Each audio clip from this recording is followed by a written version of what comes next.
Hello, everybody. Whoa, something is really messed up here. Hello, everybody. We have a bug.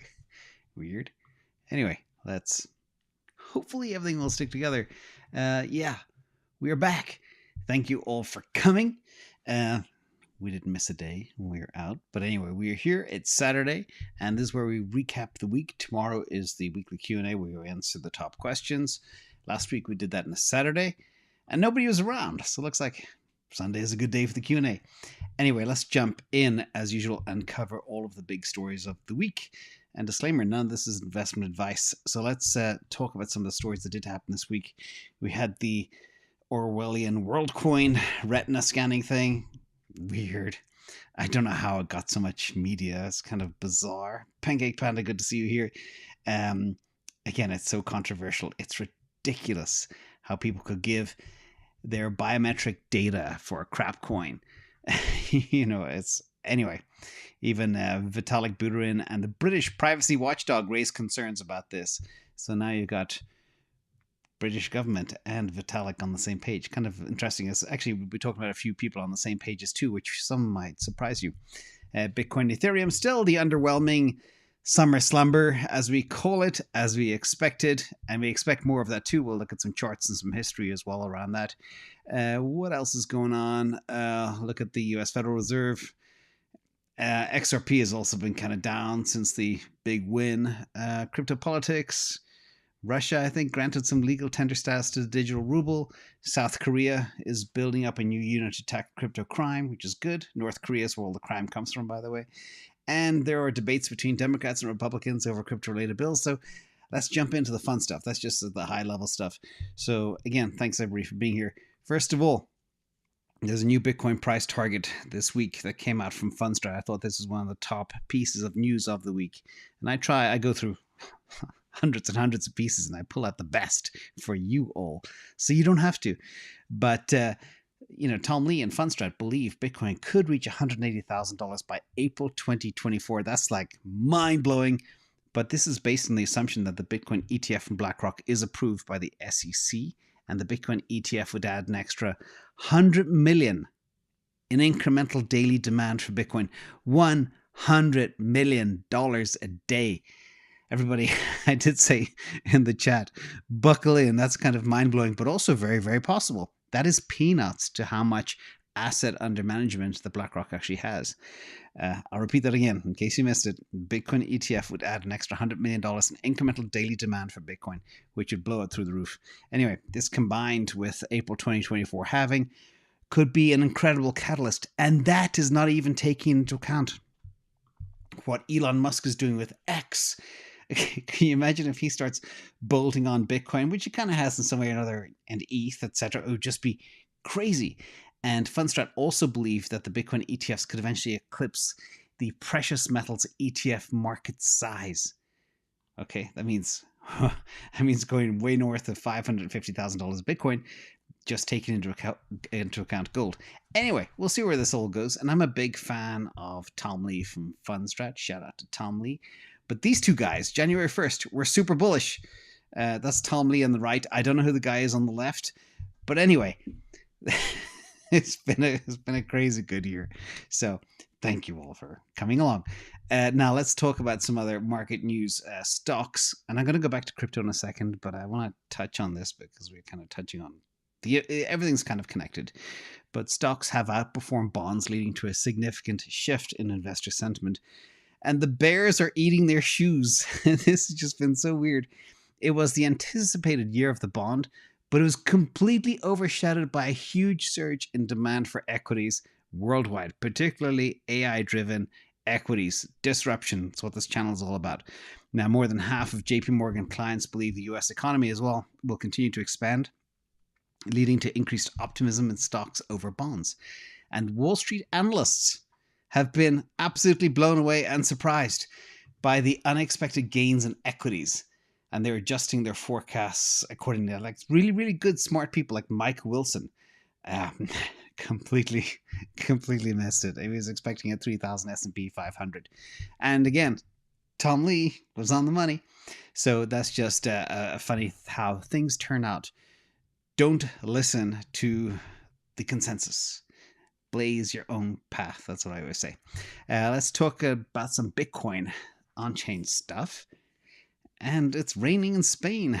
The rain in Spain falls mainly on the plane. Isn't that right, T&D Tesla? I see you out there. Anyway, long-term Bitcoin holders have added over 1.1 million Bitcoin to their holdings. Okay, 1.1 million coins to their holdings over the past year. That's worth about 33 billion. The interesting thing about this chart, and a big shout out to Sanjay for sharing with me this morning, is you can look at the correlation between the actual Bitcoin price and the green line. That's the long-term holder supply, which is now coming up to 14.5 million Bitcoin. But they've been in line since about November 2022. And we know what happened in November 2022. That was the bottom after the last big, nasty black swan, I think the fourth one of that particular year. So you watch the long-term holders and how they play and how they nail bottoms and how they hold on from those bottoms because they know the big prize is coming. Now let's talk about short-term holder cost basis and why it matters. This is a cool chart here from the Rational Root. Now, short-term holder cost basis is an estimate of the average purchase price of short-term holders. Now, the cost basis of STHs is a good way to distinguish between bull and bear markets. This is why we care. When the price of Bitcoin is above the short-term holder cost basis, and the top chart, that is the green line. Currently, the short-term holder cost base is 28,300. Look at how it bounced off that line perfectly so far this year. You cannot make this up. But as long as the price of Bitcoin is above that short-term holder cost basis, we are in a bull market, ladies and gentlemen. And when the price is below the short-term holder cost basis, we are in a bear market. It's really that simple. Now, the top part of the chart shows Bitcoin's price hovering around just above that short-term holder cost basis, but we do expect that to be a support level. And below is the Z-score, which is the distance measured in standard deviations from the short-term holder cost basis to price. Now, if the price, this is the most important part, if the price is significantly above the green dotted line, it indicates a substantial unrealized profit. And conversely, if it is far below the line, it signals significant losses. And remember, once the price surpasses 1.5 standard deviations above the short-term holder cost basis, all-time highs will follow. Okay? Again, 1.5 standard deviations above that green, rocket ship. So let's talk about where we are right now. And Bitcoin is in a bull market. It's the 8th month of the bull. And we have a long way to go. So the first part, the early bull, is kind of gradual, creeps up. It goes from 15.5 to 18 to 20 to 25 to 30. And we've been hovering around that 28.5 to 31K now for months, it seems. But the current bullish cycle is showing, hey, Mike, good to see you out there, buddy. The current bullish cycle is showing all the signs of a parabolic uptrend, similar to previous bull runs in 2013 and 2017. This means there's still a lot of growth to come. Okay, and this is why it's such an exciting time. We're seeing confluence now amongst, Elon Musk rebranding Twitter to X, BlackRock coming in. They're going to get their ETF approved. I'm 90% sure of that in the next 12 months, but probably before April. And then there'll be that $100 million a day coming into Bitcoin. And so there's no reason to panic, everybody. For people that are saying, oh, I'm going to sell now and I'm going to buy back in at 20,000, don't do that. It's just none of the on-chain data that I've been showing you all year points to that being a successful strategy. Just hang on tight and you'll be rewarded. Now, I am waiting for the run. I know it's coming. Just don't know exactly when. It's already been a crazy year, up nearly 90%. But I'm playing and hedging with MicroStrategy in the meantime, just to experiment a little bit. And let's look at some historical data too. This is the Bitcoin monthly returns since 2011 to 2022, and light blue is 2023. So you can see how they compare and how 2023 is actually quite different, because January was bonkers, up nearly 40%. March, up double the average, okay? Feb and April were historically better than 2023. So everything is shaping up that it's going to be quite different this year. Then we go back to May. May was bad when it's historically very good. June, kind of the same. And July, we have to wait and see. But, this is the summer slumber. Everything is quiet. Look at August. It's dead. It's the only month in the year, historically, where the results are flat. That's why we call it the slumber time. Now, September is historically the worst. That's when we have the sniper rifles ready. That's why we rotate into cash. We hedge stuff and we wait for that opportunity. But do not expect rocket boosters to happen between now, unless it really is different this time between, say, end of August, early September, mid-September. Then it'll be time to plow in, and that'll be exciting. So don't forget, if you want to amplify your intelligence, please subscribe. Appreciate that, everybody. There's no frill, no shill on this channel, just tons of alpha. Now, there was a little bit of controversy this week as well. The crypto industry obviously is focused on integrating layer 2 solutions. One of the key use cases I always mention is payments. Now, a lot of people are working on integrating layer 2 solutions into Bitcoin, better on-ramps, simpler user experiences to make crypto payments instant, accessible, and global. And Brian Armstrong, CEO of Coinbase, believes the next step for crypto is to make payments instant and free globally. It's like one of the problems with this is it comes out and says, this is my vision, my Armstrong Coinbase vision for the future of crypto. And then everybody who has been trying to do this for a long time with Bitcoin and layer 2 solutions like Lightning, etc., Solana payments, they were like, who is this guy? What's going on? Because, you have a choice. You want a decentralized payment solution or a centralized payment solution. If it is from Coinbase, it'll be centralized. And of course, probably not the best. Anyway, bit of backlash there for Brian Armstrong. Now, this is a funny piece. I did a kind of a legal law versus Bitcoin quick impromptu video yesterday, and this was hilarious. The old expression that I love and I've been using for over 30 years is the enemy of my enemy is my friend. And here, Wall Street banks and Senator Elizabeth Warren have always hated each other. Now all of a sudden they're friends. It's like, oh yeah, let's kill that common enemy, which is crypto. And their bill, of course, is going after stricter rules, combating all their usual stuff like money laundering and terrorism and financing and digital assets. If you were orchestrating something like terrorism, the last thing you'd use is something like Bitcoin to fund it because it's so easily traced. Anyhow, this is what they believe, and the banks would be happy to align for the first time ever with Elizabeth Warren to kill their common enemy. So I just thought that was kind of funny how things shake out. But hopefully, maybe Elizabeth Warren will retire next year. That'd be awesome. Anyway, let's talk about other stuff. Maybe Elizabeth Warren is winning, though, behind the scenes, because I did touch on this yesterday as well. And now, as was published today in a number of different journals, that Jason Lowery has been silenced. His book had strategic significance of, the importance of Bitcoin and how Bitcoin can bring peace. It was removed from circulation, and it was also removed from the MIT library for unknown reasons. And as you know, Jason said he was ordered to take down software, but he provided no details or context. So there is so-called freedom of speech in this country, but there's not. So that's all. I'll just park that there. Make your own judgment. Somebody is really trying to silence Jason and his book. Anyway, let's talk about some stock news, all about AI. Of course, this year has been all about AI. That was the plan last year, to rotate into the sector, and it's been really good.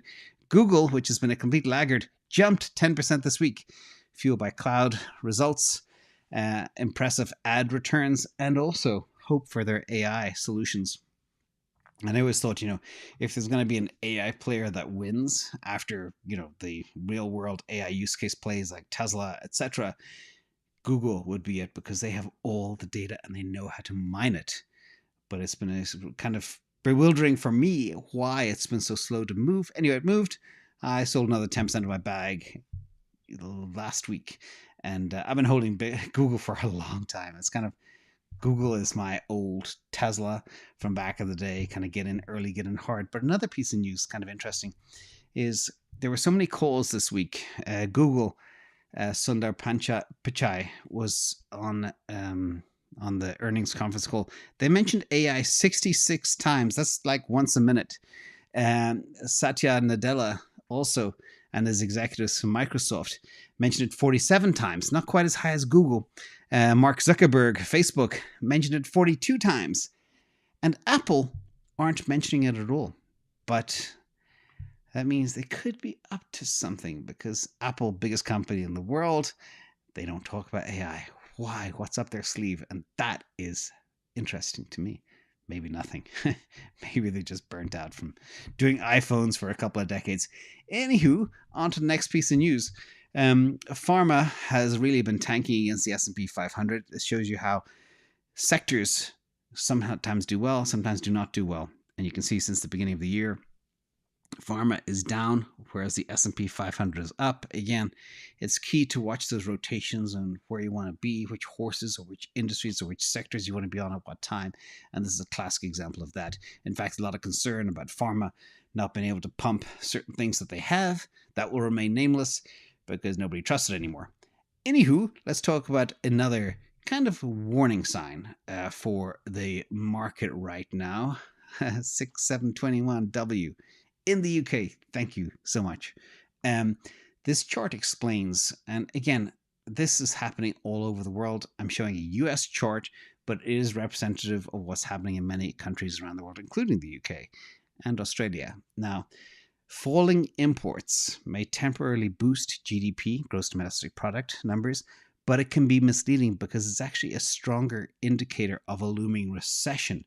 And in the second quarter of 2023, real imports dropped sharply at an annualized rate of minus 8%, resulting in a year-on-year decline of minus 5%.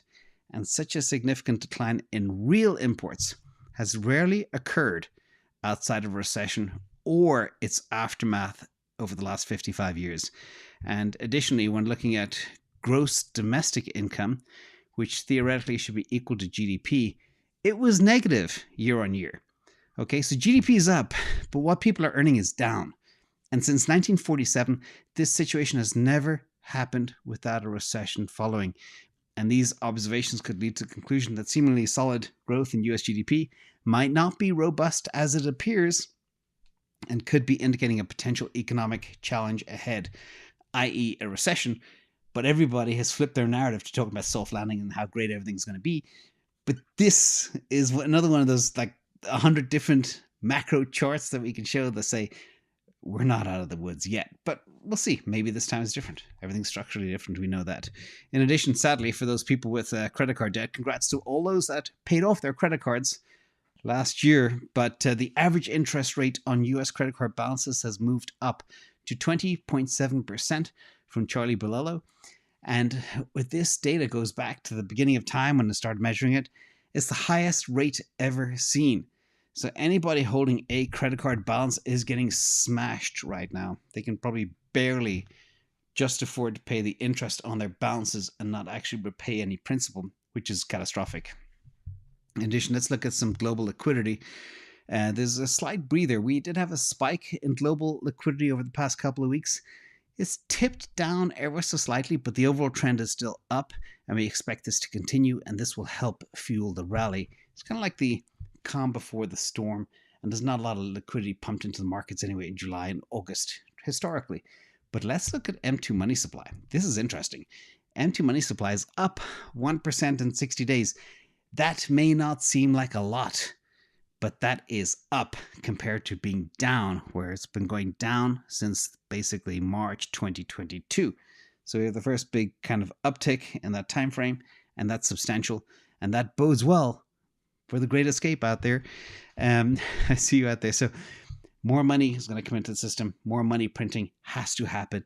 Deficits are exploding. Interest on debt in the US is over $1 trillion, and other economies around the world are in even worse shape. Now, let's talk about some fun news. Tesla, they now roll out a new electric vehicle out of one factory in Shanghai, the Gigafactory Shanghai, every 40 seconds. That is kind of incredible. They churn out either a brand new Model Y or Model 3 every 40 seconds. The Shanghai factory now has an annual capacity of about 1.1 to 1.2 million vehicles. It was only ever built for 1 million vehicles. It already built over 500,000 vehicles in the first half of this year. And that's including things like certain holidays that they have over there too. The Shanghai factory has 16 restaurants for workers, and they can order food on their app called, I can't remember the word what it's called, but this Gigafactory is the most efficient car factory in the world, and it's smashing the competition, as we know. In addition, some FSD news, and this is kind of staggering. We talk about S-curves and parabolas and stuff like that. Just look at this chart for a second. Since March 2021, there wasn't very many miles driven at all on FSD. Look what happened in kind of mid-March 2023. It's like a hockey stick going up, straight up vertical. New FSD beta version 11.4.6 is rolling out. I haven't gotten it yet, probably because I haven't been driving my car. I think they monitor who drives and who deserves it. But this is the cumulative miles driven with FSD beta. Now, over 320 million miles. And most of that happened in the last 12 weeks. It's just beginning. And this is absolutely exciting. And they have that breakthrough as well in FSD, where now the FSD Dojo machine learns from historical experience. I think that's the big breakthrough that Elon Musk was hinting at about, why didn't we think of this before? So it's now training itself, looking at history to do better. And that's why they need 100 exaflops or whatever is a processing power, so they can look at all the history they have and just figure out every single edge case. Stunning news. In more AI news as well. Now, AI, Palantir is one of the ones that I didn't pick up at the beginning because, I don't know, I think sometimes the CEO is a bit weird when I watch him on TV. It's like, I can't quite figure out what he's thinking. So I don't know if I completely trust him. But anyway, Palantir has been on a tear, but Dan Ives from Wedbush Initiate would outperform, and this is after a double since April, I think. And he called Palantir the Messi of AI. He's a soccer player, for those of you who don't know. I didn't know. I had to Google it, so I'll admit to that. But because it has a golden path, in Dan Ives' opinion, to monetize $1 trillion market opportunity. And he said the company is already being used in real-time applications on the battlefield in Ukraine and used by the CIA and the FBI and anti-terrorist organizations, etc. But many investors don't fully understand what Palantir does because most of its work is PSYOP, classified, etc. But he does believe it is one of the top AI platforms. He did say it's a pure play AI play. I think there are better pure plays like Nvidia, like Tesla, despite the fact they've run a lot. And the stock is currently trading about $17.50. But the CEO as well believes it could be a $25 stock. So there is more upside there for sure as this AI revolution takes place. But it's a huge presence in the government sector. The government has lots of money because they can print it whatever they want and license whatever they want. So it's good to have the government as a customer for Palantir. But again, I don't own any, but on a dip, I might. This is the chart for Palantir.